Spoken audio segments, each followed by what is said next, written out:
Order, order.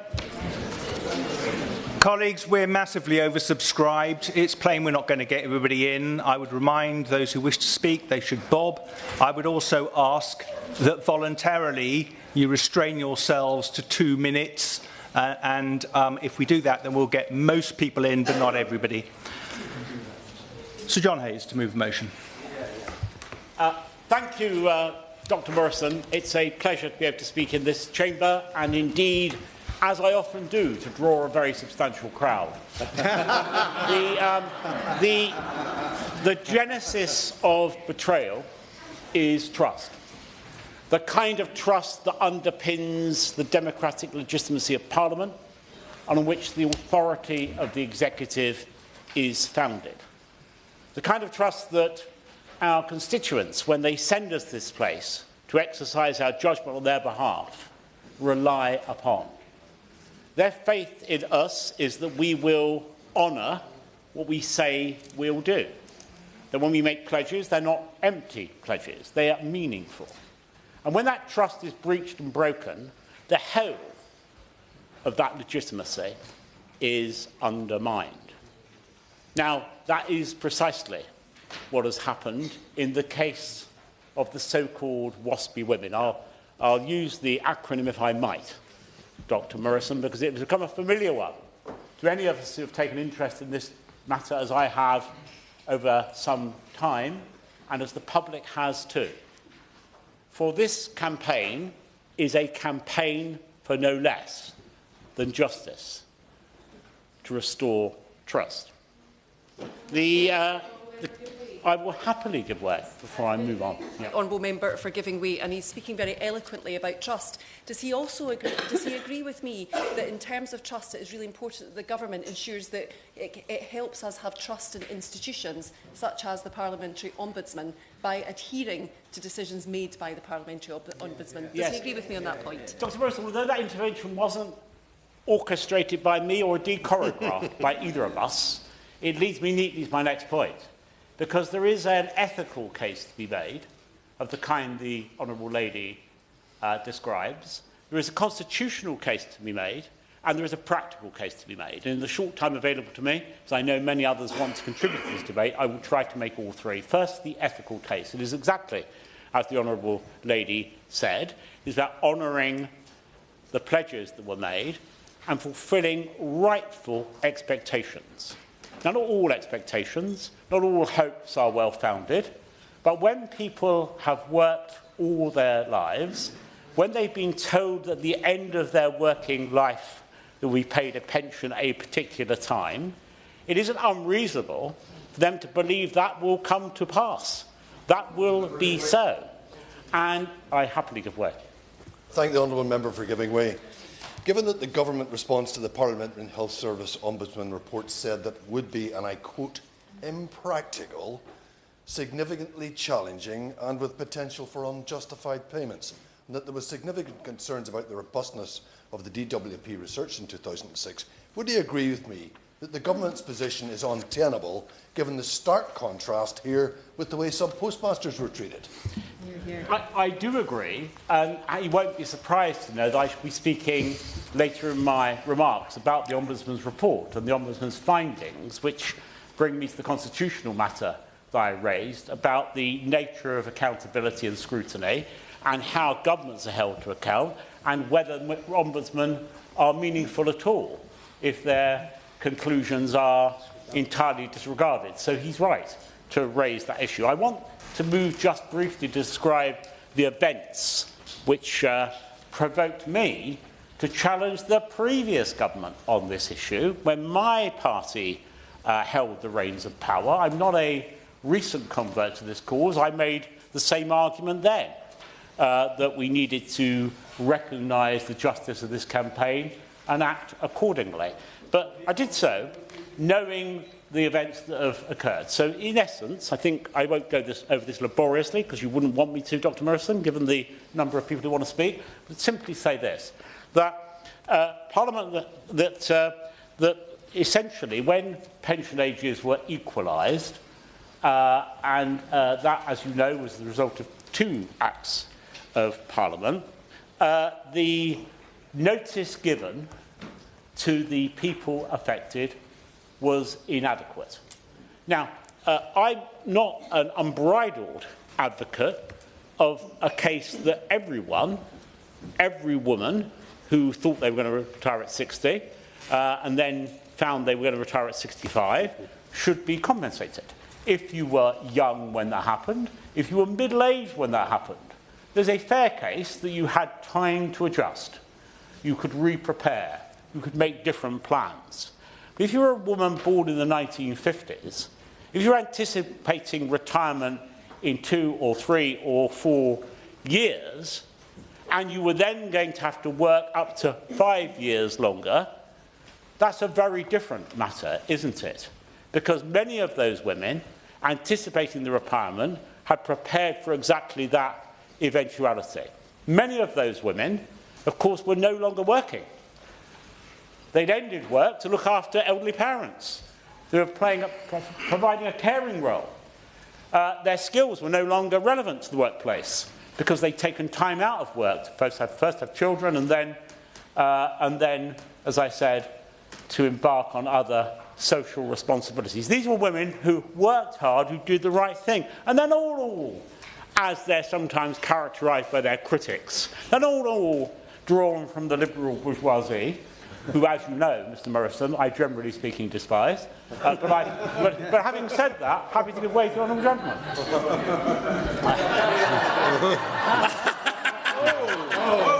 The words liberal bourgeoisie made me think.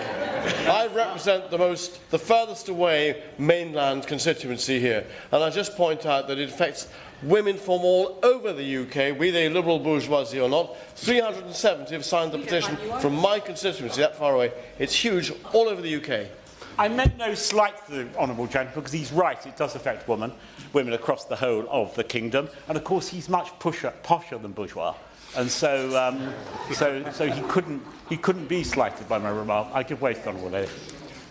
Thank you very much. I feel I have to stand up here as a WASPy woman and very proud to associate myself with this campaign. And I know that many people feel that perhaps we should not be entitled to compensation because we were able to get mortgages and buy our own homes, we were able to generate more capital wealth, and many of us have got private pensions. However, I personally had to stop work because my husband became ill, and I was looking forward to a retirement where my only income would have been the state pension. I knew, and I'm very thankful for my health, I knew that the retirement age had gone up. And also, you know, when you talk about skills and abilities, I was able to use my skills and abilities to become a councillor in 2022, and I'm now looking forward to a much better retirement. But do you agree with me that the government should do a U-turn, should implement the recommendation of the Ombudsman? Thank you. Well, the honourable lady's intervention, though not pithy, was pertinent, because she's one of the 3.8 million women that were affected of all kinds and types. Many were not well off. Many did all kinds of jobs that couldn't be described as highly paid, and many found themselves in a position of financial hardship. And that's why I'm standing here today, because this injustice affects all kinds of women, and it's been mischaracterised by some who don't want to face that fact. And that makes me angry and righteously indignant, as I always am, in the cause of the disadvantaged. I thank my honourable friend for giving way. He's being very kind. In Upper Bann and indeed Northern Ireland, thousands of women feel absolutely betrayed by this government. Would he agree with me that women today are in financial hardship because of this betrayal? It is morally indefensible that not a penny has been made available to these women. Yes, I agree. And you know, some were forced to carry on working, even when the earlier intervention suggested it. They weren't really in a position to do so. They had to carry on working, even when they had those extra responsibilities, even when they themselves were not really fit to do so. And that's just not acceptable. It's not right. It's not just. So I happily give way. I note the Honourable Gentleman for giving way, and I note his righteous indignation, but I do question, where was it in 2016 when the SNP put down a motion in support of the WASPI women? He voted against it. Is he not really just a Johnny-come-lately compared to what he said earlier in his speech? Well, what I've learned, I mean, I've been in the place a long time, as the Honourable Lady will know, and she's been in here having first been endorsed by the electorate, then rejected, then re-endorsed. I've not had that difficulty myself, but nonetheless. She will know that one learns and grows in this place. One learns and grows. And as I became more familiar with these arguments, I repeat that I challenged my own government, the party of government, the Conservatives, on this issue, on the record, on the floor of the House. And so this is not about this minister. This is about any minister who fails to recognise this matter. I'm going to, if I might, make a little progress, and then I will happily give way. So it's important to just set out some of the detail here. Some of the worst affected women received just 18 months' notice of a 6-year increase in their state pension age. Just under 2 million women fall into that category. Now, again, the WASPI campaigners acknowledge that where you were only going to retire a matter of days, or perhaps weeks later than you expected, when you were given a very long notice, clearly you're in a rather different circumstance. The campaigners are not unrealistic about that. I met them and discussed it with them. They're very realistic about the difference between those two groups, and they, of course, therefore simultaneously recognise that the response from government needs to be tailored, needs to be measured in the way it gauges the responsibility. The breach in trust is common, but the effect of that breach in trust is, of course, different in different cases. I don't myself advocate a response to this problem that means that every single case is dealt with individually, as it were, so that you have as many different settlements as you have individuals. I think that would be impractical. I think it would be delayed. And the reason I emphasise delay, because one of these women dies every 12 minutes.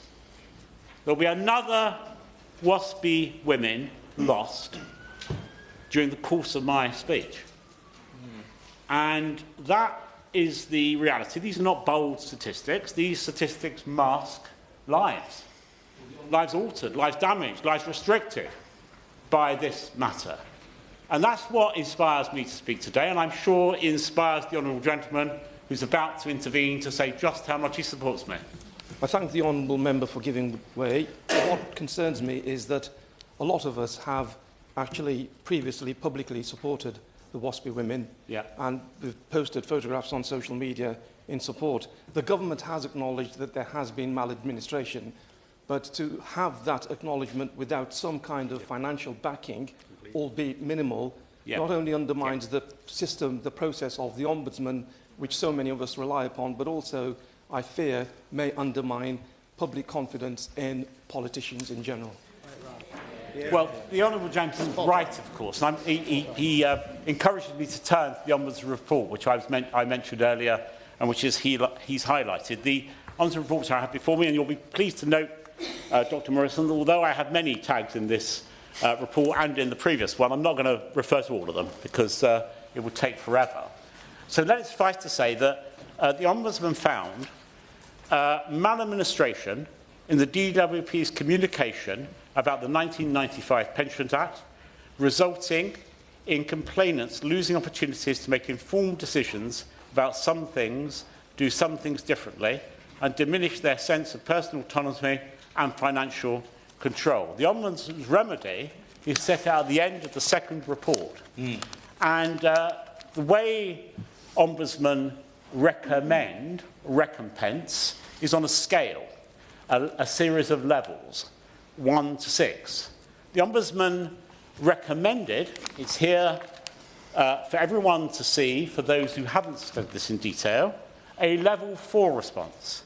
That is to say that a significant and lasting injustice has to some extent affected someone's ability to live a relatively normal life. And that suggests that the recompense might be between £1,000 and nearly £3,000, £2,950. Now, that, I will in a second, I just want to say this.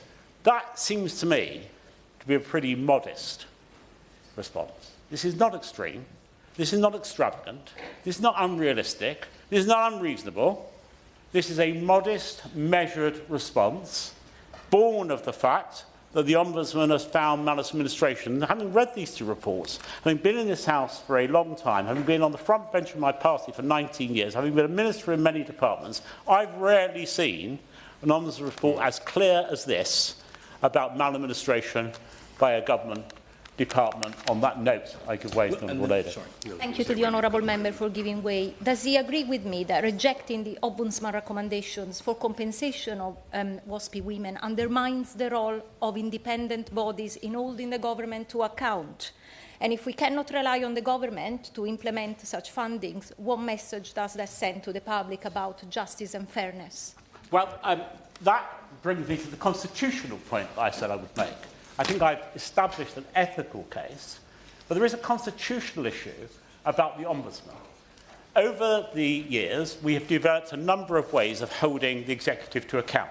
Of course, Parliament does that, but there needs to be other means of doing so too on particular and specific issues. This is why the Select Committee system emerged as a way of studying what government was doing and making recommendations accordingly. Because it's also how Ombudsmen began. Ombudsmen were an additional mechanism by which government could be held to account. But for select committees and Ombudsmen to have meaning, they must have teeth.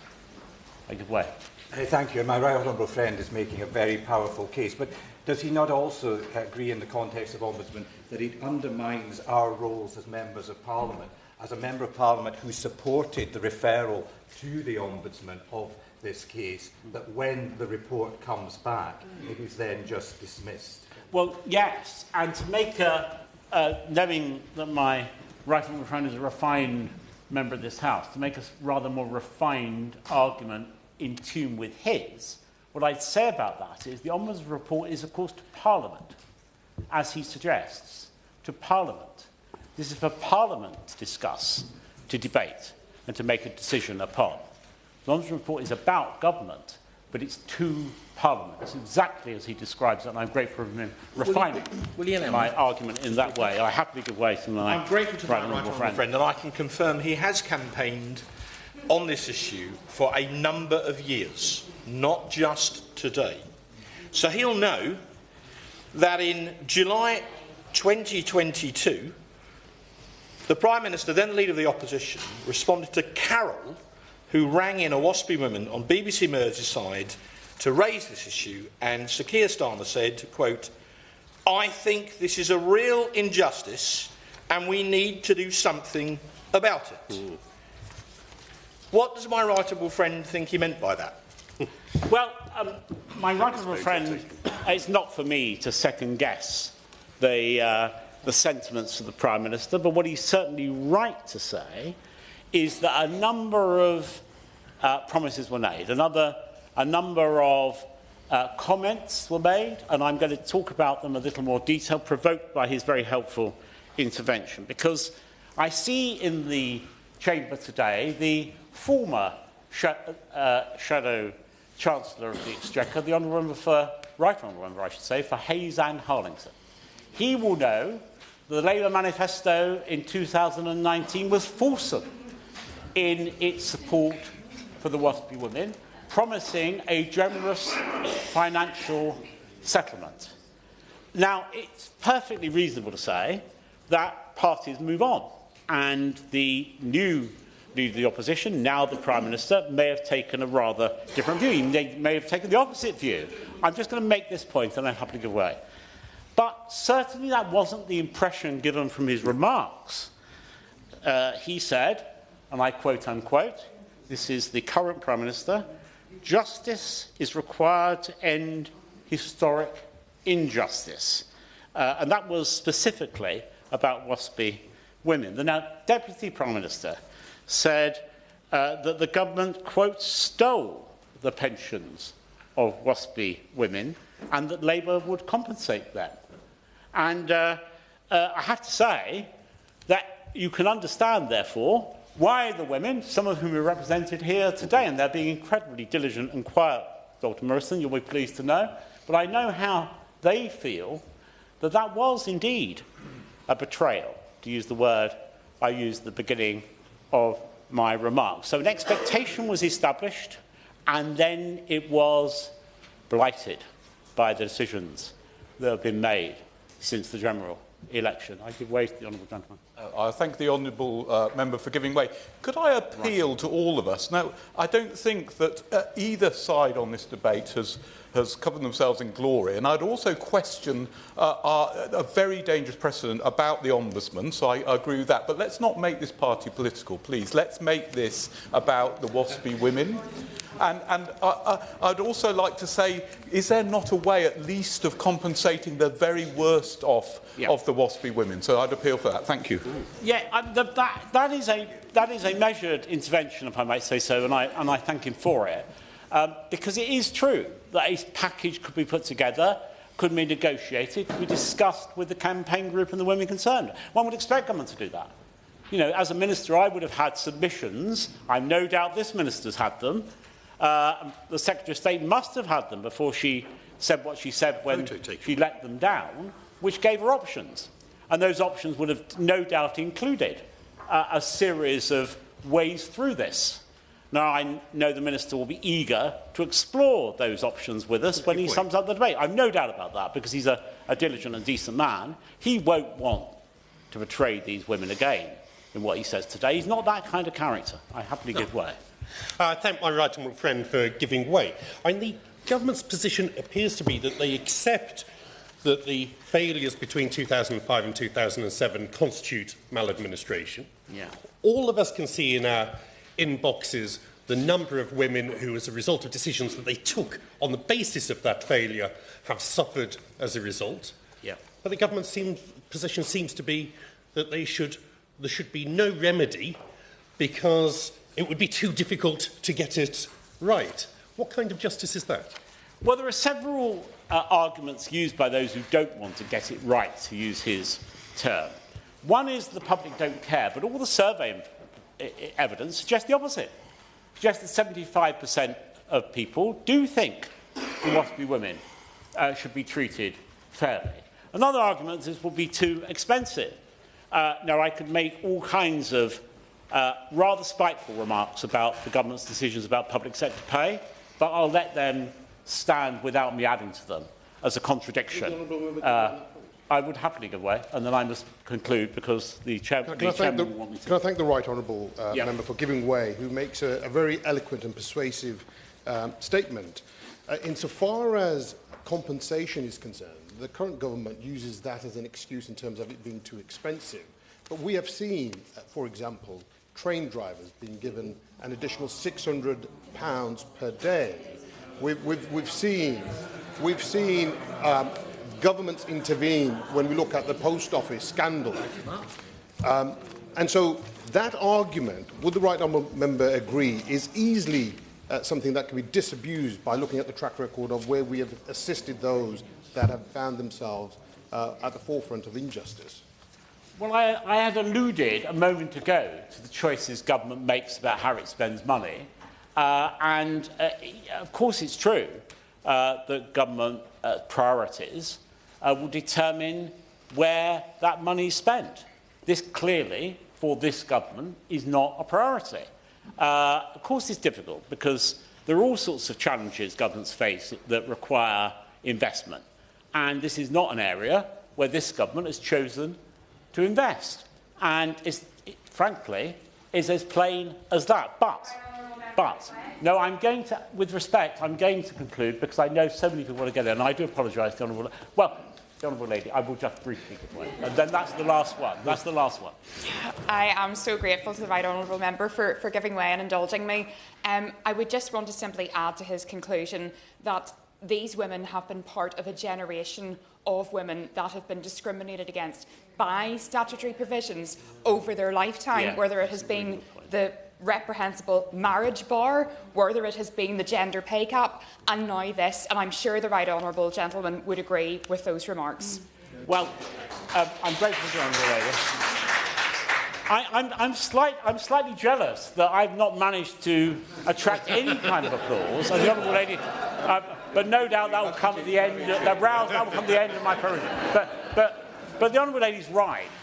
It was that generation of women born after the war didn't have straightforward lives, did they?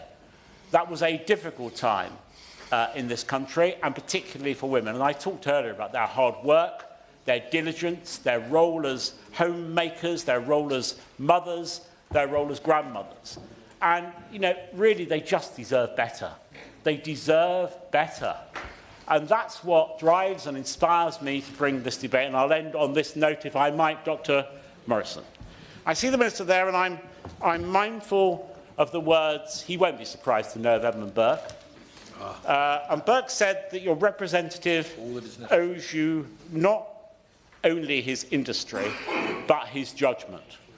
And in the end, this is a matter of judgment. Do we think this matters, or do we not? And exercising this judgment, I'll just leave him with this further quote from J.R.R. Tolkien, who said, false hopes are more dangerous than fears. We gave these people false hope. What I fear is that we will not now put this matter right by realising their rightful hope that they had when they thought they were going to retire at an entirely different time to the age which they ended retiring due to a change of government policy. Nothing they did, nothing they changed, nothing they chose, but a change in law. I hope, and he sums up, the Minister will recognise the strength of feeling across this House, by the way, and across this country, that this is an injustice that must be put right in the name of the democratic legitimacy, the trust that I set out at the beginning of my peroration. I'm very grateful to you, Mr. Morrison. The question is that this House has considered compensation for women affected by changes to the state age pension age. Rebecca Long-Bailey. It's a pleasure to follow the Right Honourable Member for South Holland and the Deepings, who, as I know from working with him on other campaigns, is quite the social justice warrior, contrary to popular belief. So I fully align myself with the comments that he's made. I also welcome the new Minister to his position and just state that we have high hopes for him in this place. Now, when the Ombudsman finally confirmed last year that the Department for Work and Pensions was guilty of maladministration, that these women had suffered injustice and that they were entitled to compensation, we thought that was it. Case closed. The next step now is what a redress mechanism will look like. Now, of course, many felt that the Ombudsman's report hadn't gone far enough, but at the very least we had the firm expectancy that the previous government and later this one would at the very least act on the Ombudsman's recommendations, as would be the usual course of action. So when the government finally issued its response, it was met with shock. Shock that despite the clear findings of state-level injustice, these women were to be denied justice. Shock that the Ombudsman's findings that too many people didn't understand their own situations was ignored by the government. And shock that whilst on the one hand accepting maladministration, the recommendations of the Ombudsman were rejected in full, without alternative proposals being set out, nor there being an opportunity to vote or debate the matter in Parliament, as was intimated by the Ombudsman. There are also fears, as colleagues have stated, that a precedent may now be set in observing the Ombudsman's proposals, because usually when a state-level injustice is found, a government of the time will act on those proposals or will outline its own alternative proposals. Yes. doing in improving transparency and accountability compared with the last administration. Does the honourable member not agree that for people in my constituency of Freeman East Somerset to have the government ignore an independent ombudsman's report just looks like more of the same? It's incredibly worrying, and I don't want to test the patience of the chair, but I will draw my comments to a close by stating this to the Minister. He must be aware that the Ombudsman made the rare choice to lay this report before Parliament because they didn't have the reassurance that the Department for Work and Pensions would act on its recommendations. And they were right in having these fears. And now it's up to the Minister to understand that whilst many of us in this place wholeheartedly welcome the government's apology to impacted women, and we recognise the difficult financial landscape that the government finds itself in, we must be clear. State-level injustice is state-level injustice. It can't be ignored. An apology alone is not sufficient, and we must see a remedy forthcoming to address the clear and apparent injustice that these women have faced. Sir Julian Lewis. Thank you, Dr Murison. And at a rough count, I think there are in excess of 50 colleagues here today from a range of parties. So I do hope that every one of them will pledge to join the all-party parliamentary group on state pension inequality, so ably led by the Honourable Lady from Salford, from whom we've just heard. So this boils down in the end to questions of credibility and respect. What credibility and respect can there be for Ombudsman's reports if they are going to be ignored? What credibility and respect can there be for members of Parliament, ranging from the now Prime Minister to foot soldiers such as myself, who parade with placards saying that we will fight and campaign on behalf of the WASPI women if we do not follow through on those commitments?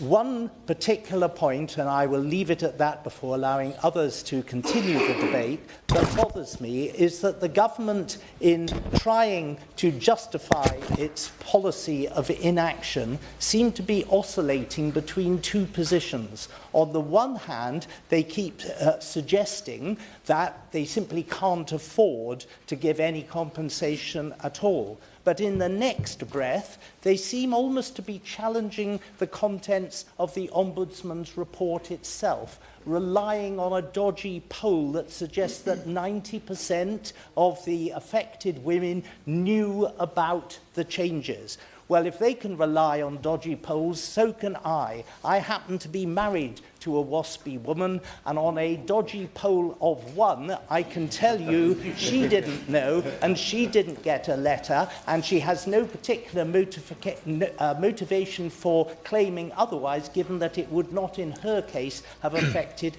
her career choices. So the government need to be clear on this point in their summing up. Do they accept that there was maladministration, as the report sets out, or are they trying to deny that fact? And finally, just a quote from the report. At paragraphs 20 and 21, the Ombudsman says, while it's unusual for organisations we investigate not to accept and act on our recommendations, we have no powers to compel them to comply.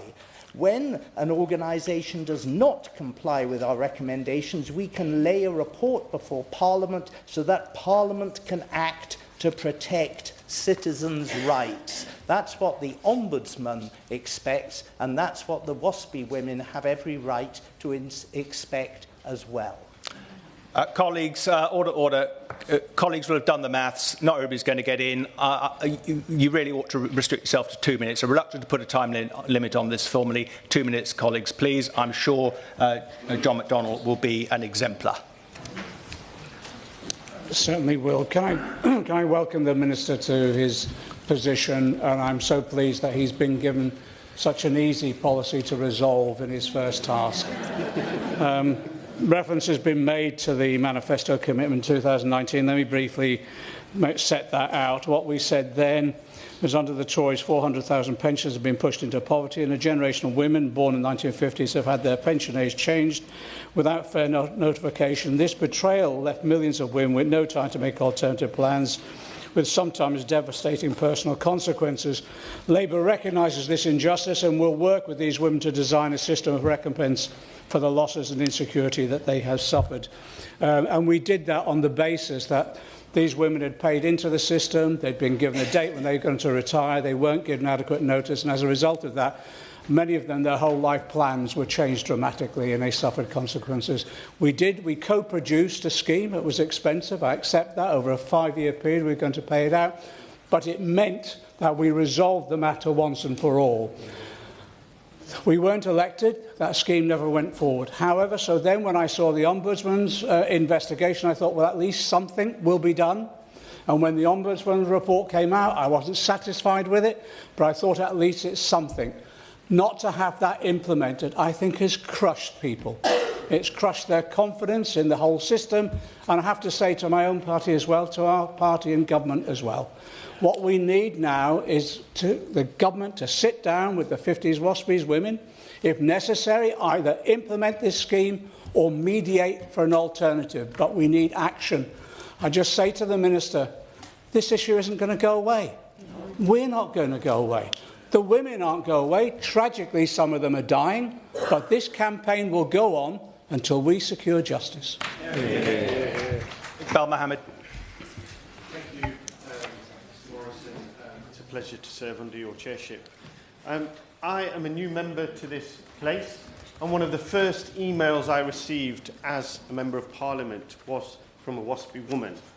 And she's followed up with an email, and I will just take as little time as possible to read out that email.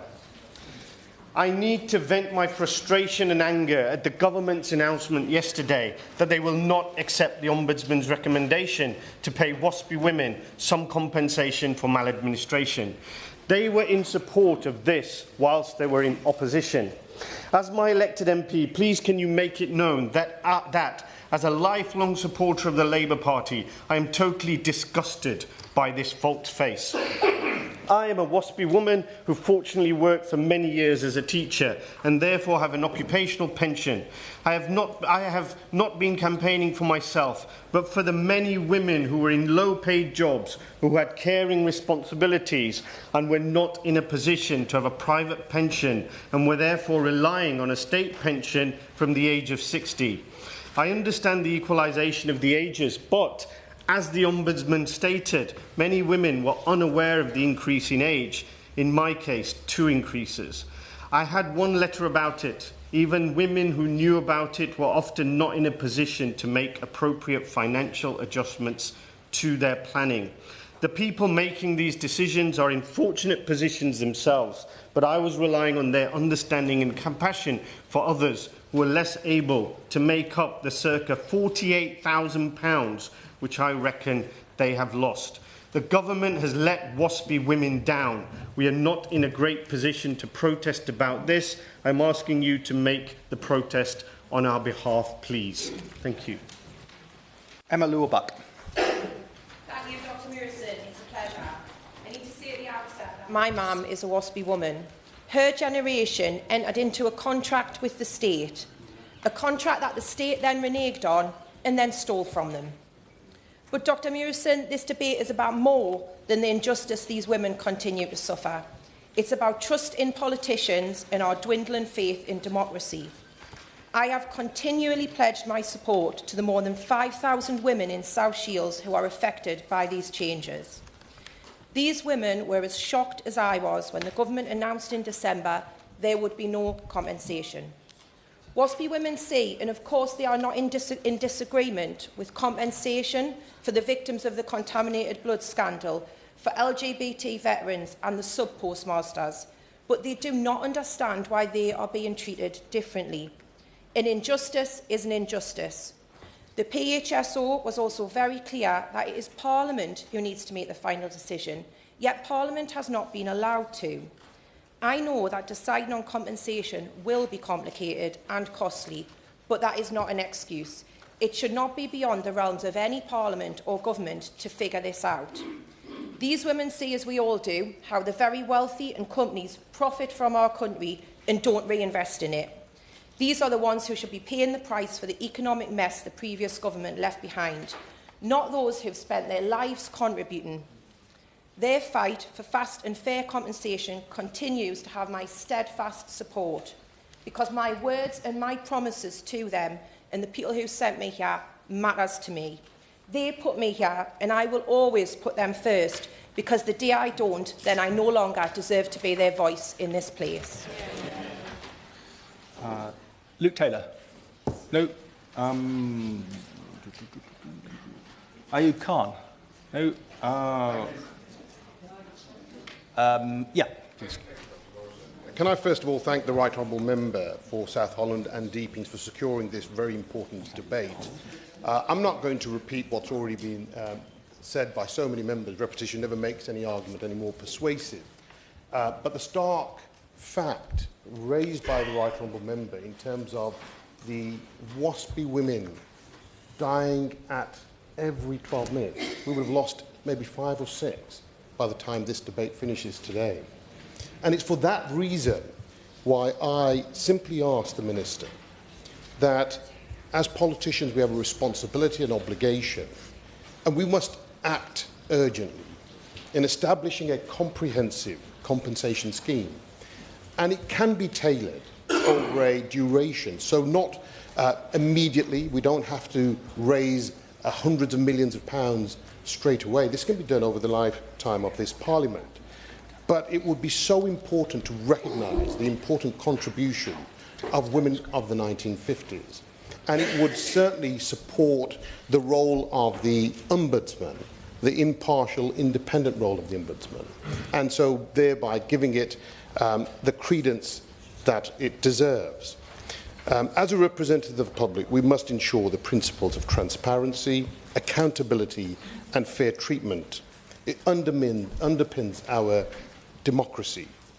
It's a time we stand up for these deserving group of women across the whole country, but in specific, the hundreds and hundreds that have written to me from Birmingham, Perry Bar.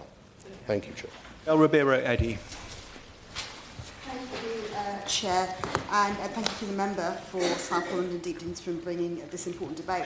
I also want to state on record my support and admiration for the WASPI campaign. They have campaigned tirelessly for acknowledgement of the wrong they face and, crucially, compensation. I've been pleased to meet with many of them on a number of occasions during my time as MP, and I stand in complete solidarity with them.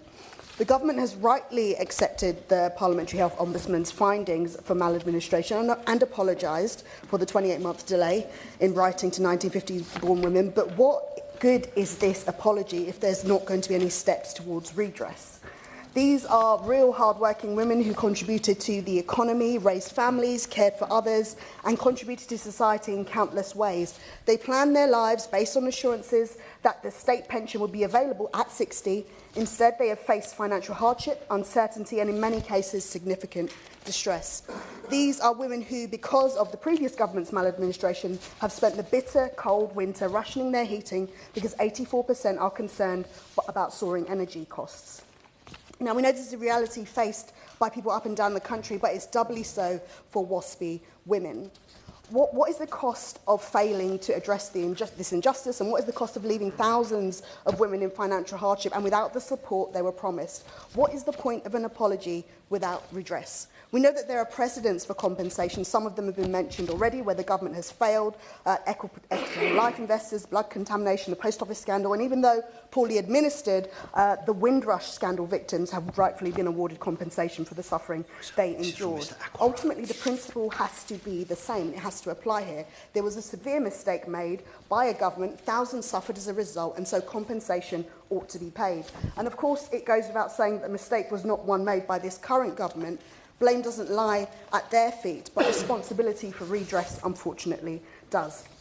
There's a strong moral imperative for the government to accept the Ombudsman's recommendation. And we've heard a few times today how many WASPI women have died since the campaign began. Ultimately, people voted for a Labour government that will act in a more compassionate way than its Conservative predecessor, and we still have the opportunity not to let them down. Madam Maguire. membership, Dr Morrison, and I congratulate the Honourable Member for South Holland and the Deepings on securing this important debate. So in Epsom Mule alone, 5,420 women have been affected by the changes to the state pension age, and their voices echo the sense of betrayal felt nationwide. These women have been wronged, not just by the failure to properly notify them of significant changes to their pensions, but now by this government's refusal to act on the clear recommendations of the Parliamentary and Health Service Ombudsman. The Ombudsman concluded there was maladministration by the Department for Work and Pensions dating back to 2005. It found too many women did not understand how these changes would affect them because of delays in communication. Yet, despite this, this government has refused to pay any compensation. A constituent of mine captured the heartbreak so many feel. She wrote, "I am absolutely devastated and I feel betrayed. For years, senior Labour representatives and even the Prime Minister himself pledged to deliver fair compensation to those impacted. They have now made a political choice to break that promise and to ignore the findings of an independent watchdog. The government failed to properly inform women of the changes and many were plunged into poverty as a result. Many women were blindsided by these changes, left unable to prepare for the financial shock that followed, and plunged into hardship through no fault of their own. I'm proud that the Liberal Democrats have long called for justice for these women. We remain steadfast in our belief that the government has a moral duty to act in line with the Ombudsman's recommendations. The decision to deny compensation sets a dangerous precedent, undermining the role of independent watchdogs and eroding public trust in governance. The government's refusal to act on this issue is heartless and short-sighted. These women are asking for fairness. They are asking for recognition of the injustice they have suffered and for the means to rebuild their lives. I urge the government to reconsider its position, listen to the Ombudsman and do right by these women. It is time we ended this injustice. Morris. Chairman, Dr Murison, and indeed I'd also like to thank the Right Honourable Member for South Holland and the Deepings for securing debate, along with his colleagues from the All-Party Group. Many of us here believe that the treatment of the WASPI women is profoundly unjust. For over a decade, I've stood with local campaigners in my constituency at rallies and here in Parliament. The merits of their case remain undeniable, and their demand for justice is as compelling as ever. I'd like to ask the Minister, does he agree that addressing this injustice must begin following the recommendations of the Ombudsman? And I'd also like to ask what happens where an injustice is identified. Surely we have a duty to root it out and make it right. I don't think the party opposite, the Conservative Party, have a get-out-of-jail card on this. I was actually in this chamber when there were 75 members of Parliament debating this issue. So many, in fact, that were sitting on the window ledges. And the then DWP Minister, the Honourable Member for Hexham, suggested that those women who couldn't make ends meet could take up apprenticeships and retrain. I don't know if any members were here, but he had to be escorted out of the chamber by security and put in a service elevator for his own protection. Now, sadly, more than 300,000 WASPI women have died since the campaign began. And given that the Ombudsman took the extremely rare step of instructing Parliament to act in order to ensure the government issues compensation and an apology, isn't it, I'm asking the Minister, the right thing to do to settle this injustice? Ministers in this place set the attitude and tone of public bodies, and if it is acceptable for the government to disregard Ombudsman decisions based on cost grounds, this really does set a dangerous precedent, telling other financially stretched public bodies to ignore any Ombudsman recommendation with cost implications, irrespective of the merits and justness of the case. Thank you. Kirsty Blackman. Thank you, Mr. President. Thank you to the member from South Holland and the Deepings for bringing it and allowing us the opportunity to speak. When the announcement was made, it was truly shocking that the government was willing to apologise, to admit that there had been maladministration, but then to say, sorry, we're not doing anything about it.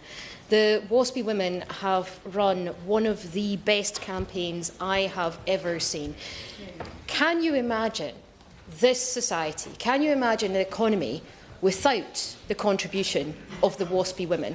Women who were told throughout their careers to be quiet. Women who were told throughout their time that they weren't as valuable as the men who were working there. Women who quietly got on with the job and raised children and looked after parents and worked incredibly hard for less money than their colleagues. Women who have put so much in and made these islands look like what they are today.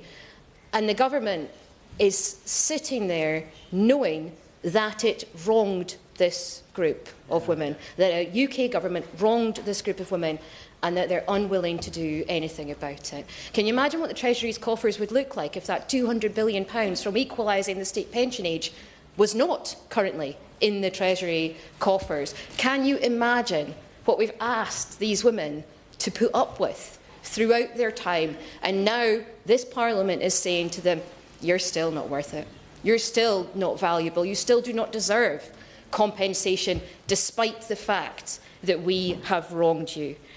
Mr Merson, the government know that they are wrong. They know this is the wrong decision.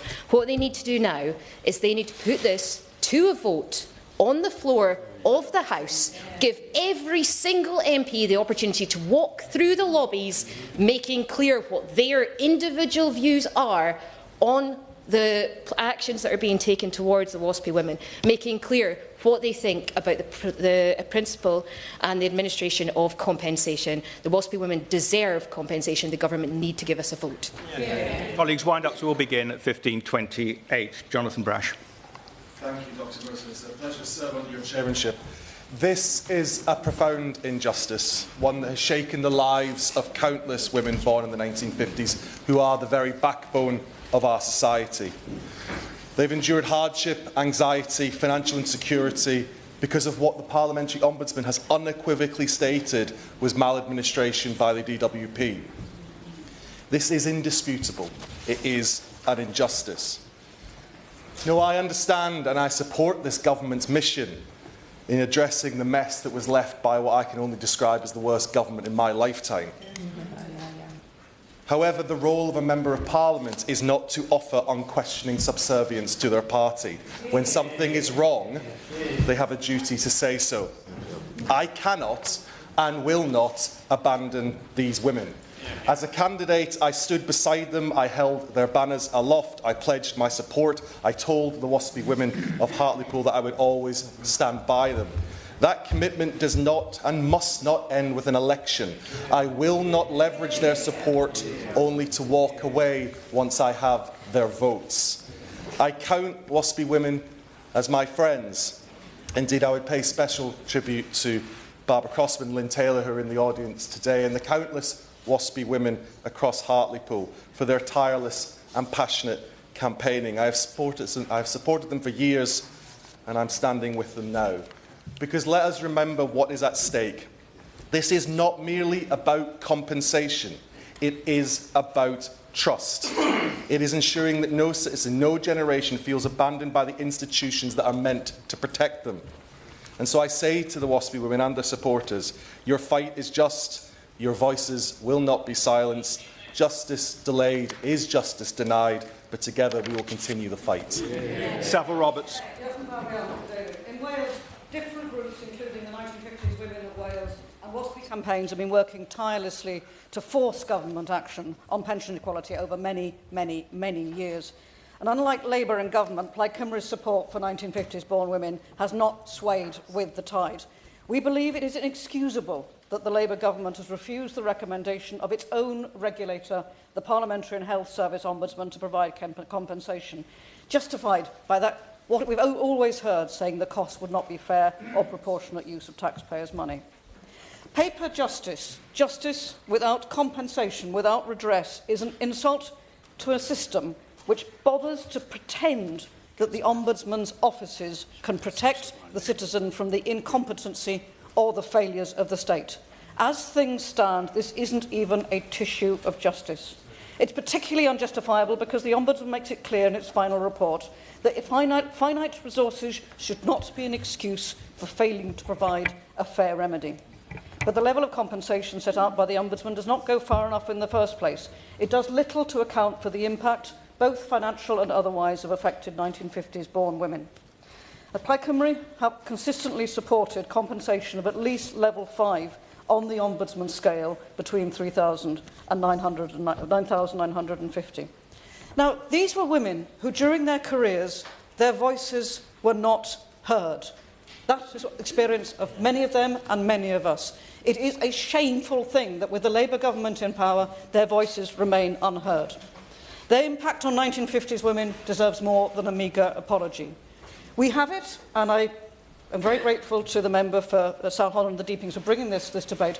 We have it in our power to have Opposition Day debates. There are 20 within a parliamentary session. That would be a means of bringing a vote to the floor of the House, and I would urge those parties who have it within their gift to bring forward an Opposition Day debate to do so, to hear those voices and to have it recorded. Lillian Jones. Congratulate the right honourable gentleman for South Holland and the Deepings in securing this important debate. Now, I have a long record of supporting and have worked closely with the WASPI women both before and after being elected as their MP. I believed in their cause then, and I still believe in their cause today. The government was right to apologise for the delay in writing to the 50s-born women. The government was right to acknowledge that there are lessons to be learned, and I believe those were important first steps. However, I am very disappointed that the government's decision to not fully implement the PHSO recommendations to pay compensation, and let me explain why. Claiming that most 1950s-born women knew the state pension age was increasing is not accurate. That statistic is from a 2006 survey which refers to a general awareness across the whole population about changes to the state pension age in the future. It did not ask about whether people knew about the specific impact of state pension age changes on them as individuals, and only around 5% of survey respondents were 1950s-born women. Now, for many, the abrupt change meant that they were left with fewer financial resources, longer working years and, in some cases, significant personal distress, especially for women in low-paid jobs. The financial hardship WASPI women have experienced is a direct consequence of the pension age increase. The Parliamentary Ombudsman ruled that the national financial challenges should not be a barrier to awarding compensation. Whilst compensating WASPI women may not be an easy administrative task, that's not a reason for avoiding that action. Government is difficult, but that is not a valid excuse. Now, I am disappointed Government decided to not implement all recommendations of Parliamentary Ombudsman, who laid the report before MPs and handed the role of compensating WASPI women to Parliament. That is why WASPI women are so angry. Every woman has a right to be able to plan for a dignified and secure retirement. Therefore, I urge the Government to look again at the Ombudsman recommendations and to do the right thing and ensure that WASPI women get the financial justice they so deserve. Jim Shannon, 30 seconds. On behalf of my 5,000 WASPI women in Strangford, I beseech this government to take the right decision and make the just decision for them. It's not just an obligation due to the Ombudsman, it's an obligation morally as well. And when I think of all those women who come to see me who feel, and I say this with great respect, who feel let down by the Labour government, one lady says to me, I've been a member of the union all my life and the Labour Party have let me down. I speak for her and all those other ones. Lib Dem spokesman Steve Darling. Thank you, Mr Chairman. And I'd like to congratulate the member for South Holland and the Deepings for obtaining this really important debate. When one reflects that actually there are more WASPI women in the United Kingdom than the population of Wales, it demonstrates how this is a massive issue for this United Kingdom. The fact that in my constituency there are 6,930 WASPI women, a very similar number in Newton Abbot over the border, 7,400 in South Devon, and yet in the Prime Minister's constituency there are less than 4,000. I smell a rat. Just as with the winter fuel payments, we can see that there is, sadly, a part, I will give credit to those Labour members who are here, but there are certain members of the government who, because of the arithmetic around pensioners, is choosing to make decisions like this of an ill-advised nature. When one reflects on the statement given by the Secretary of State around WASPI Women, she talked of the fact that the decision was made by a previous government, and that's what WASPI Women were really concerned about. The reality is, and I hope the Minister will address this, as other colleagues have already raised, the report was into communications and the impact on women. It wasn't about a previous decision. So that is what the government should be addressing. And whilst I'll happily give way. I thank him for giving way. On this point, Lorraine, my constituent, took early retirement from the NHS in 2014 to care for her husband. She believed that her state pension would kick in 2015 and support her in her caring responsibilities, as she never received any notification from the DWP telling her it was not. She feels angry and let down. Does my honourable friend agree with me that it's shocking that the government can hear testimonies like Lorraine's and still refuse the fair compensation these women deserve? Yes, and you rightfully remind me of Marilyn in my own constituency, who suffered significant illness and would have benefited from compensation. Also Pam, who cared for 2 terminally ill family members who would have benefited from that. So I totally agree with you. And what we need the Minister to address today is, and what a baptism of fire it is for the new Minister, is to address the real issues that were put here. Do not be willfully blind to the recommendations from the Ombudsman. And I'd also welcome an explanation as to why my named question on this, which was named yesterday, remains outstanding. Thank you, Mr. Chairman. Amendably brief, if I may say so. I call the opposition spokesman, Danny Kruger. Thank you very much indeed, Dr Morrison. It's a pleasure and an honour to serve under my constituency neighbour as chairman on his first day, I think, in the chair. And particular congratulations to all members who have spoken and spoken so powerfully and eloquently on behalf of their constituents. And also I pay tribute to the campaigners, many of whom are present, silent witnesses to our debate today, and I honour them for their long campaign for justice. And particular congratulations to the new Minister, who I'm very glad to welcome to his place. He is, of course, his first day outing as a Minister has quite a job to do to answer this debate. He is, of course, very familiar to us over many years on the media as an independent expert, offering ostensibly impartial advice, helpful to the Labour Party, for many years. So I'm very glad to see him in his rightful place at last. And of course I exonerate him for this decision as a new minister. He didn't make this decision. He's been thrown into this by his party and by his boss, the Secretary of State. And of course perhaps he could change the policy now that he is new to the role and not implicated in the decision. Perhaps it was a condition of accepting office that the government revisit this topic, and I very much hope that's what we're going to hear from him shortly. Particular congratulations, of course, to my right honourable friend, my friend from South Holland and the Deepings. I honour his campaign, his long campaign on behalf of women born in the 1950s. It's not just because he loves everything from the 1950s that he is he's taking this position. He's absolutely right in everything that he says. Now, of course, the complexity of the matter has been very well addressed by the Ombudsman and indeed by members speaking today, and I won't revisit the issue in any detail. It does, of course, reflect a series of governments over the work of series of governments over 30 years since the 1995 decision to equalise the retirement age. I was glad to see in the Ombudsman report that the DWP has cooperated fully with his inquiry. I'm glad to say that ministers and officials respected the process of the Ombudsman.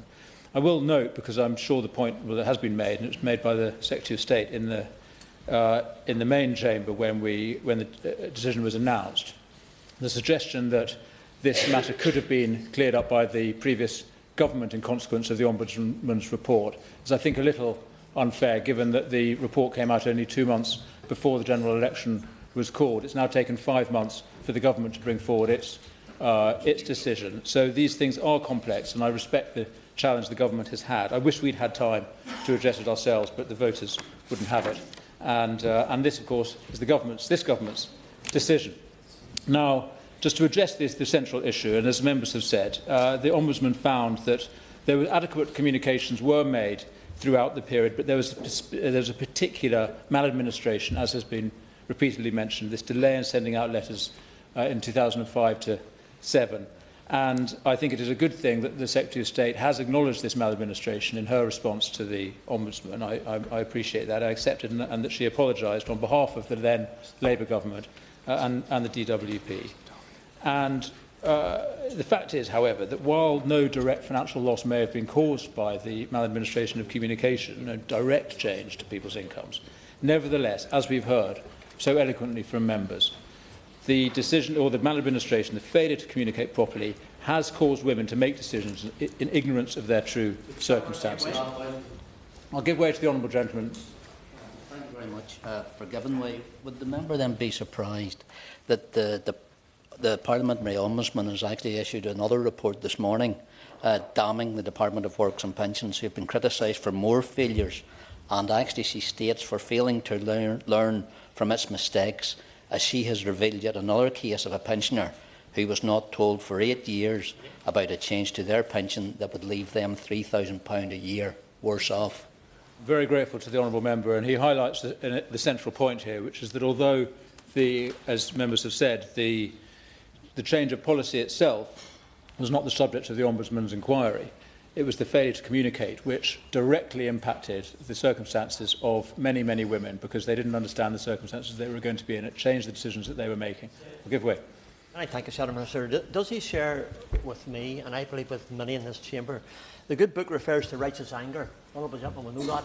Righteous anger today for those elderly people, anger for the women who look towards their retirement as they end of pain and exhaustion, who were unable to plan financially to enable them to retire earlier due to the nature of the communication that they were given by government. Righteous anger deserves justice. Does he agree that those ladies who I represent and others represent in this chamber, they demand justice? Whether the Minister's responsible or not, the Minister has to answer and give a justifiable yes to what they want. I'm very grateful. I think he's absolutely right. I've heard it said that love is anger is love in the presence of injustice, and I think the righteous anger that so many people feel here in this chamber and beyond reflects the essential injustice that we have seen. So the government, in its response to the report, made this central defence, and we might hear it again from the Minister. They dispute that women were left out of pocket because of the failure of communication made by DWP all those years ago. The Secretary of State argued in the Commons that letters don't have much impact anyway, citing some research suggesting that, in fact, people ignore letters. Some don't read them or don't remember receiving them. It begs the question why government communicates at all if there's no value to it. The fact is, it's obviously true that communication of an issue raises awareness of the issue. The failure to communicate meant that the issue was not sufficiently, the awareness of the issue was not possible for these people. So I recognise the challenge faced by the government here. It is, of course, difficult to assess the precise circumstances of 3.5 million women. I recognise that some of the claims made on behalf of the campaign were exorbitant. Nevertheless, there were many options on the table for the government to consider, from a hardship fund or smaller packages of support. And this was not the only option to give an absolute no, a total no, nothing at all for the WASPy women. That was not the only option. Happy to give way. And I just wonder exactly what the Conservative policy is on WASPy women. I've been a long-standing campaigner for WASPy women, voting for the SNP motion in 2016, which the honourable gentleman failed to attend. But it is unclear exactly what he's saying. Is he just suggesting that, that there is no plan from the Conservatives on what they would do? Well, thank you. I thank the Honourable Lady for her intervention. The fact is we do believe there should be justice for the WASPy women. We do believe that an injustice was done and that there should be support offered to them. So there needs to be a proper cross-party agreement on this, and I look forward to hearing what the government has to say to it. We were examining the report ourselves when we were sadly removed from office. When the Honourable Lady returned to this House, I'm sure that my party would have come forward with a much better package of support than the government has done, because that would not be difficult. That would not be difficult, would it? So, happy to give way. Thank you to the right honourable gentleman for giving way. He makes an interesting point about individuals having the information to plan for their future. I wonder, therefore, if he could comment on why under 14 years of his party's control of the Department of Work and Pensions. One of the major platforms of its work in the Pensions Dashboard programme had to be reset, and the costs associated with it have increased 23% because it basically went off the rails under his government's leadership. Well, it's true to say that, I'm afraid to say, often there is maladministration in benefits and in welfare, and that is the consequence of this vast system that we have. And I apologise on behalf of the previous government if mistakes were made.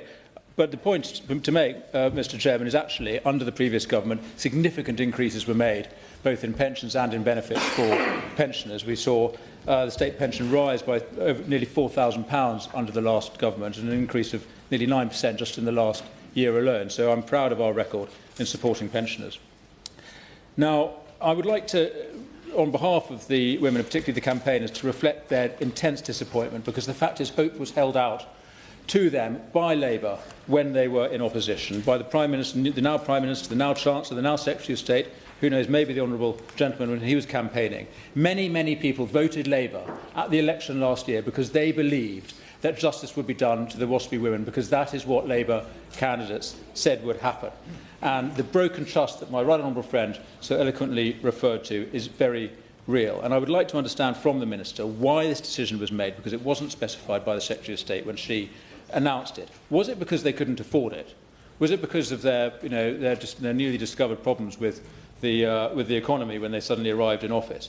If so, they couldn't afford anything, nothing, no package at all could be afforded, not even a small package? Or was it because they thought it was wrong, because they thought it would be unfair, even if it was affordable, to compensate the WASPI women? If they did think that the WASPI women are owed some money, there can be no question of paying it. Justice demands it. It must be paid. Something else must give way. And I do end, and I'm afraid to make a political point, the fact is this government has made a decision not to compensate the WASPI women because it is making payments in all sorts of other directions. There are a lot of discretionary payments being announced by this government. They've paid huge salary increases to train drivers without any reforms to their productivity. They've created an energy company costing billions of pounds that doesn't make any energy.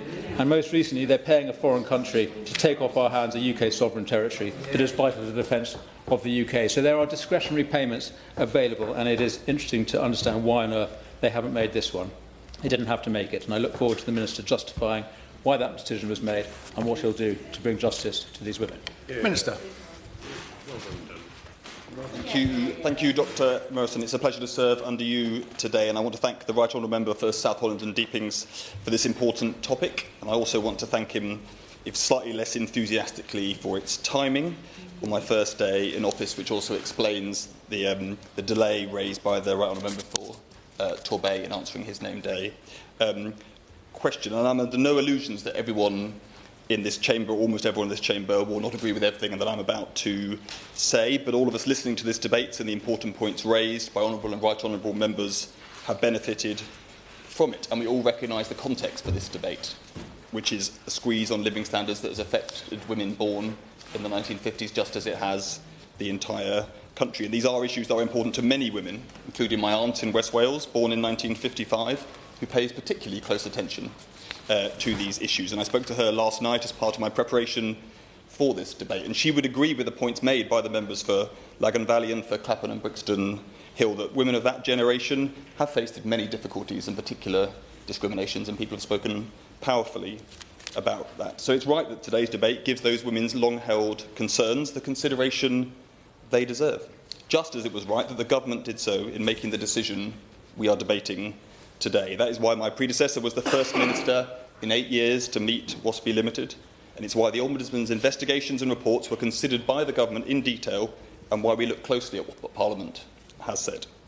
So while I understand that the outcome was disappointing for many, the decision was based on the evidence. And before I set out how we reached that decision, as the member for East Wiltshire requested, it's worth reiterating the point that several members have raised, that the Ombudsman report was not about the decision to increase the state pension age for women in 1995, or to accelerate those increases in 2011. And those decisions were the focus of many members' remarks, including the member for South Shields. Those decisions were taken by Parliament including by many of the members here today, and they were upheld by the Court of Appeal in 2020. Of course. Just to be clear, I welcome the Minister to his place, and I appreciate it's his first outing, and his comments about the timing are well made. The WASPI campaigners have never made that case. They never said that they were against the equalisation. What they said, and rightly so, is they weren't properly informed, and that's precisely what the Ombudsman confirmed in his report. So would the Minister just ask this simple question? The Ombudsman said that he felt it was unlikely the DWP would respond to his report. Sad that you should have to say that. So the Ombudsman proposed, unusually in his words, that the matter be laid before Parliament. Will the Minister use his endeavours to ensure Parliament gets to vote on the Ombudsman's recommendations? I thank him for his intervention. We've already obviously had a long statement in the main chamber, and the point of debates like this today is to make sure that a government is held rightly accountable for decisions that it is taken. As has been raised, I'll make some progress and then give way later on. There has also been, as has been raised, the opportunity for all parties to call for more time and for indeed votes in the main chamber, and I'm sure he'll be taking that up with his party in the months ahead. But I'll make some progress and then take some more interventions as we proceed, because the Ombudsman's investigation concerned the more specific question of how changes in the state pension age were communicated to women like my aunt, born in the 1950s. And the government started sending personalised letters in April 2009, but the Ombudsman concluded we should have started 28 months earlier. And the Secretary of State has apologised for that delay, and we are determined to learn the lessons so we avoid similar mistakes happening again. Firstly, we will work with the Ombudsman to develop a detailed action plan, identifying and addressing lessons from this and other PHSO investigations. Secondly, we are committed to providing clear and sufficient notice of any changes in the state pension age so people can plan for their retirement. And thirdly, the Secretary of State has directed the Department to develop a clear and transparent communication strategy for state pension changes, and work on this has already begun. This will build on changes that are already underway, like our online Check Your State Pension Forecast service, which provides a forecast of the level of your state pension, but also information about when you can take it. Now, the Ombudsman looked at 6 cases and concluded that DWP provided adequate and accurate information on changes to the state pension age between 1995 and 2004. However, they also found that decisions made between 2005 and 2007 led to a 28-month delay in sending out letters to women born in the 1950s, many of whom are with us today. And the Ombudsman says these delays did not result in women suffering from direct financial loss, but that there was maladministration. We agree, of course. There is one argument, Mr. Chair, that in spite of what the Ombudsman has recommended, it's clear that the current Prime Minister recognised and advocated throughout the country that WASPI women were dealt with an enormous injustice. And it's that principle of democracy where we advocate for something, that we want power, and once we get power, we ought to deliver to maintain that trust and confidence. So, in spite of what the Ombudsman recommends, does the Minister agree that a Prime Minister advocating should honour what he advocated? I thank him for his intervention. And the Labour Party did oppose the acceleration of the state pension age in the early part of the last decade, but he'll have noticed, and many other members will have noticed very viscerally, that the Labour Party lost many elections since then, and Parliament made a decision, and the courts have endorsed those decisions since. But let me make some progress, because there was a maladministration, and we must learn the lessons. I will. Yeah, I appreciate it. It's difficult just being newly imposed. But can I just clarify something? Because the opposition spokesman said that the changes were introduced in 1995, I believe under John Major. But the acceleration of the changes was, I believe, in 2011 and 12 under the coalition government. And I think Steve Webb was the pensions minister. Now, the minister's saying that there was no financial loss. There must be a financial loss for the women affected. You could argue whether that's justified. You certainly can't argue that a majority in Parliament passed it. But they must have suffered a financial loss because they're having to wait another 6 years before they get their pension. I thank him for his intervention actually on two fronts. One, because he's just reinforced the point I just made, that we are struggling to distinguish between the rights and wrongs of the original decision about the state pension age and the equalisation in 1995 and the acceleration in 2011, and the Ombudsman's report, which is focused narrowly on the communication of those decisions. But also on a second front, because he reminds us that it was in fact George Osborne who said that the acceleration of the state pension rises was the single biggest saving that he made, as he boasted about it. But that's a separate issue. I think I should make some progress and then come back later, because I want to get on to the bit of this that most members may not agree with, but at least will explain what we are doing, because we do not agree with the Ombudsman's approach to injustice or indeed to remedy. And the members from the New Forest East and from Salford noted that is rightly unusual, and it should be unusual. But it is also not unprecedented. The decision not to introduce a compensation scheme was difficult and complex. The Ombudsman assumed, despite evidence to the contrary, that sending letters earlier would have fundamentally changed what women knew and how they acted. But research from 2014 shows that only 1 in 4 people who are sent unsolicited letters actually remember receiving them and reading them. The Ombudsman does not address this evidence. I'm grateful to the Minister for giving me on that point. Will he confirm whether or not the government's decision and claim that only 10% of women affected were unaware of the state pension change is based on a survey from 2006 involving just 210 respondents? If you'll let me make some progress, I'll come to exactly that point shortly. Added to this, there was considerable awareness that the state pension age was increasing. I think everyone agrees with that, even if they don't agree about the research itself. So the research used by the Ombudsman himself from 2004 shows that 73% of people, then aged 45 to 54, were aware that the state pension age was going up. Further research shows that by 2006, when the Ombudsman finds that the direct mailing should have begun, that 90% of women aged 45 to 54 were aware that the state pension age was increasing. We therefore cannot accept that in the vast majority of cases, and I appreciate that that's the vast majority of cases, that sending letters earlier would have affected whether women knew their state pension age was rising or increased their opportunities to make informed decisions. It would not be reasonable. I'm extremely grateful that I'm going to give away a second time, but just to be clear about this, there are two issues at stake here. How many women knew and how communications would have affected that. Yeah. The fact of the matter is, the Ombudsman report, and I have it in my hand, says research reported in 2004 showed that only 43% of all women affected by the 95 Pension Act knew their state pension age was 65 or between 60 and 65. That is a clear majority of women who didn't know. And therefore, the only debate is, would communicating with them have been effective? As my honourable friend said, if it wouldn't have been effective, what's the point of government communicating at all? So I wasn't going to go into this detail, but you were inviting me to return to some of my past lives in terms of the details of surveys, and the 43% figure that he's referring to refers to all women. And what the Ombudsman didn't do is look at the same survey and look at the women who were affected by this change, who are obviously slightly later in life and much more likely to know about their state pension age. And that is where the higher figures that I'm quoting from. So the same survey is used by the Ombudsman, but it's focused on the women actually affected by this change. I should make some... I will, because he's been so persistent. Thank you. And then I really must make some progress. I thank the Minister and I congratulate him on his appointment. However, does the Minister accept, when we get to the crux of this, the decision our government has made, and there's much to be proud of in terms of what our government's done since the general election, in terms of this decision, when it was announced, my jaw hit the floor.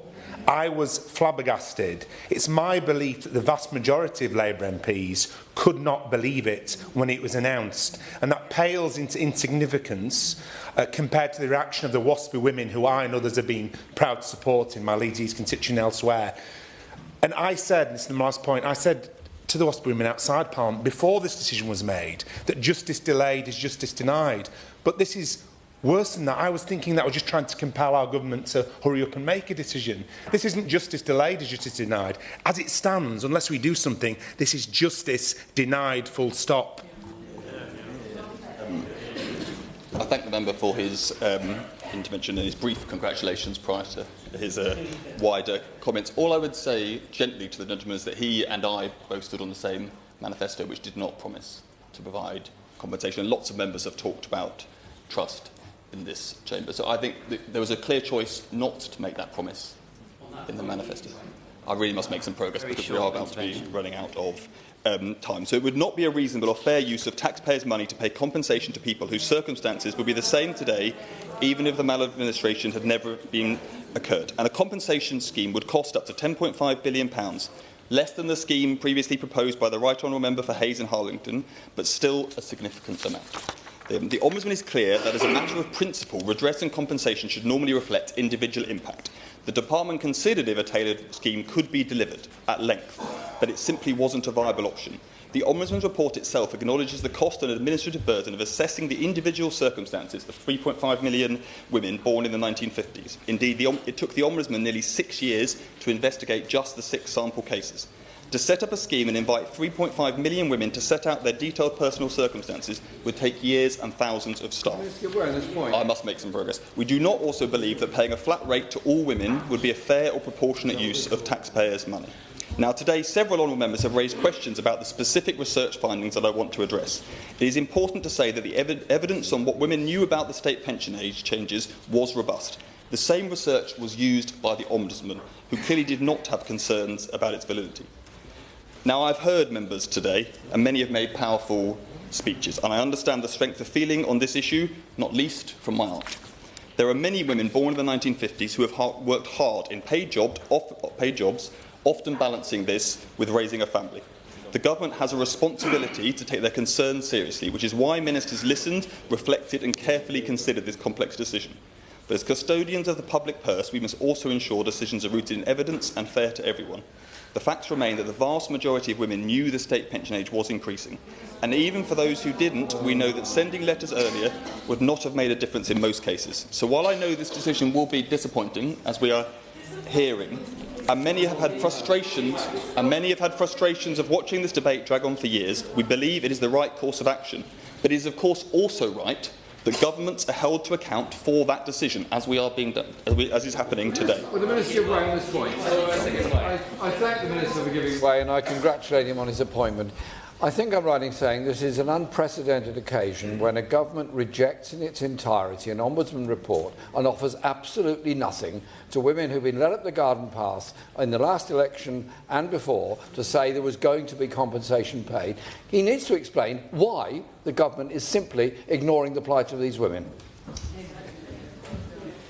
We've been listening. It's an important issue, and we've been listening to the effect of the plight of women for many years, rightly so. It is important, powerful cases made by many people in this chamber, but I've been setting out why the government has made the decision it has, and we will continue to help women born in the 1950s and pensioners across the UK, crucially by investing £22 billion into the English NHS this year and next, with consequentials for the Welsh and Scottish governments. No, I won't, because the biggest betrayal of our older generations is the state of our health service. And we will boost the state pension by up to £1,900 by the end of this Parliament. As the new pension minister, I know nothing is more important than providing a foundation for the secure retirement that everyone deserves after a lifetime of work. Thank you, Dr. Morrison. John Hayes to wind up. Well, Dr. Morrison, can I thank all those members who contributed to today's debate. It is shown that across this House, the feeling of injustice felt by the WASPI women is shared by members of the House of Commons. Sadly, and I'm sorry to have to say this, Minister, at present it's not shared by those in the driving seat, those who make the decision. I sincerely hope that we get a parliamentary vote on this, and I won't, because my time is very short. Forgive me, I won't. I sincerely hope that we get a parliamentary vote on this, and I will use every endeavour to ensure we do, because the WASPI women deserve better. They deserve better than the explanation that we've had today, which is essentially somewhere between we're not sure that their case is justified, because we think that most of them did know, and we can't afford it even if their case is justified. Frankly, neither of those arguments will wash. And the Minister who is, as I said earlier, I'm sure a decent man, must know that. Just as before the general election, the Prime Minister certainly feigned to know it. Yes. And the question must be asked, was it that he didn't know, or was it that he didn't care? Was he careless about the support that he offered the Westby women, or didn't he know what the Minister just said? I end with this, for I can do no better than Winston Churchill. Churchill said, there is no worse mistake in public leadership than to hold out false hopes soon to be swept away. The British people can face peril and misfortune with fortitude and buoyancy, but they bitterly resent being deceived. This is deceit, nothing less, nothing more.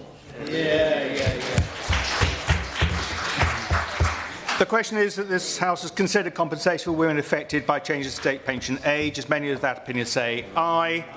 Of the contrary, no. I think the ayes have it. The ayes have it.